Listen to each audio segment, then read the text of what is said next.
What are your vices or bad habits? What do you think is holding you back? Maybe it's an addiction or something you enjoy doing, but it's totally unproductive. Or something you feel like you want to give up to continue to grow, but are finding it hard to stop. Well, I'll tell you mine, it's alcohol. With an alcoholic mother and grandmother, alcohol was always going to feature in my life. And so it has. But using the strategy I'm going to share with you today, I've managed to keep the alcoholic demons out of my life. So today I want to discuss a neuroscience-inspired strategy to help you tackle those unwanted habits and addictive behaviours that can infiltrate your life.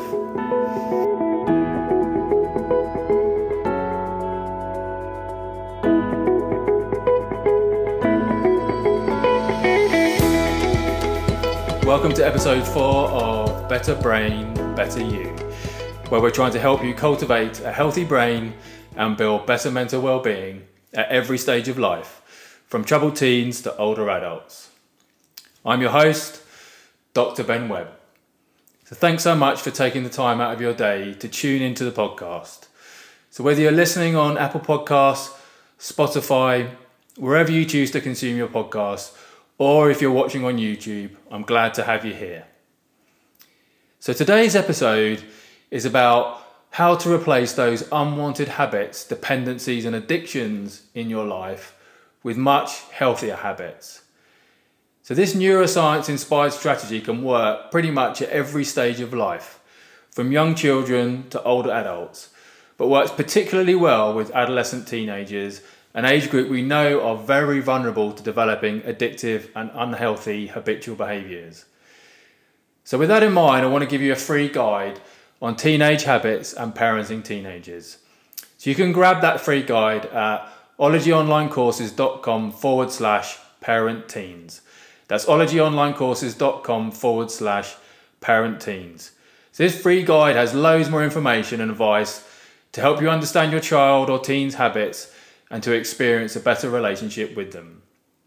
So if you're watching on YouTube, I'll pin the link in the comments below. Okay, so what is addiction? Well, addiction, dependencies and unwanted habits are caused by the brain's craving for rewards. It's a common misperception that they are a personal failing or choice. Addiction or dependency often invokes an image of substance abuse, like a heroin addict or an alcoholic. But addictive and dependent behaviours come in many different forms and are much more pervasive in people's lives than you might think. So gaming, social media, TV, food, shopping, sex, gambling, drugs, tobacco, alcohol, these are all forms of addiction and dependencies. And people can live with addiction or dependency on a substance or behaviour and actually lead functional and outwardly seeming normal lives. And we know that different types of addiction and dependencies, habits, healthy or unhealthy, cause the same changes in the brain to actually produce feelings of pleasure.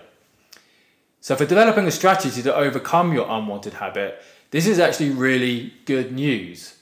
Why? Well, if you can replace unwanted addictive or dependent habits with healthy habits, the brain can learn to produce the same feeling of pleasure elicited by the unhealthy addiction, but now with a healthy habit.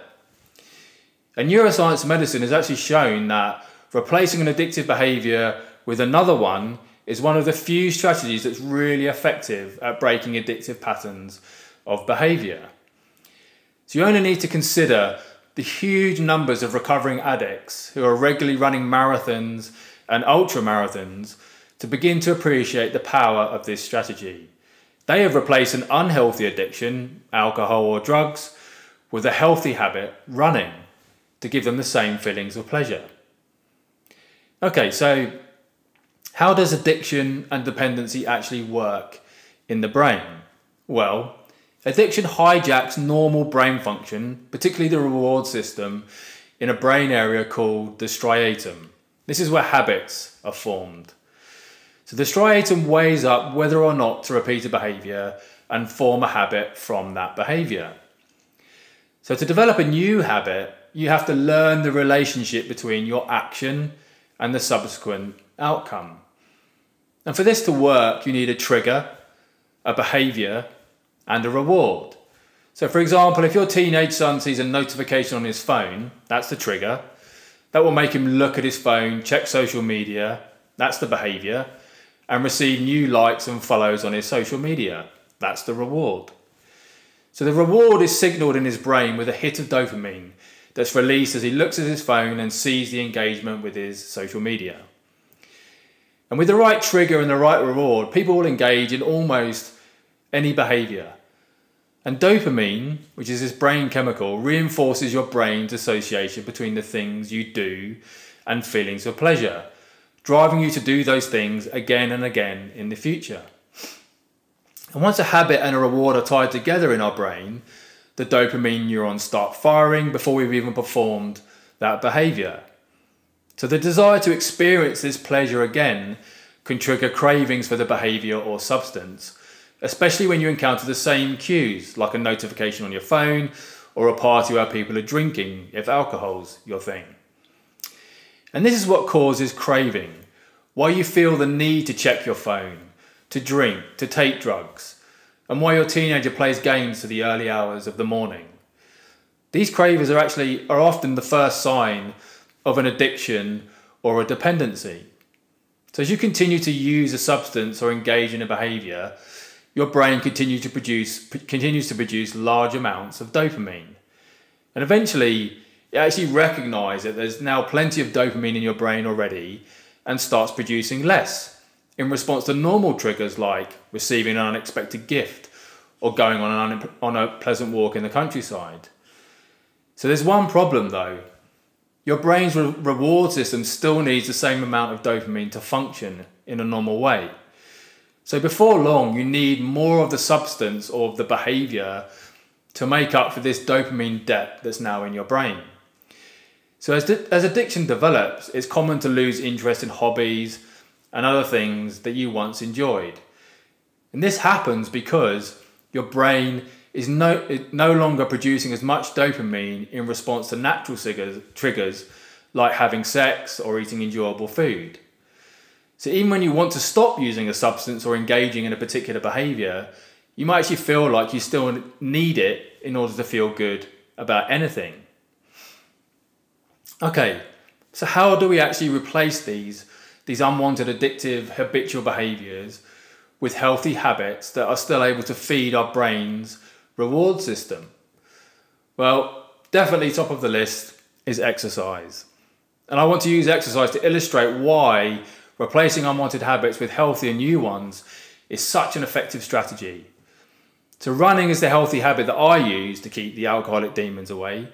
And running 3 to 4 times a week, it doesn't stop me drinking, but it does keep my alcohol consumption within the normal range. Well, normal in the UK, anyway, that is.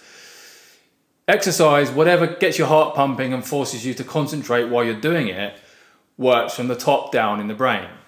It forces someone who is addicted, dependent, or just habitual to adapt to a new stimulus in their life. So it allows them to learn and appreciate an alternative and a healthy scenario. It's activity-dependent training.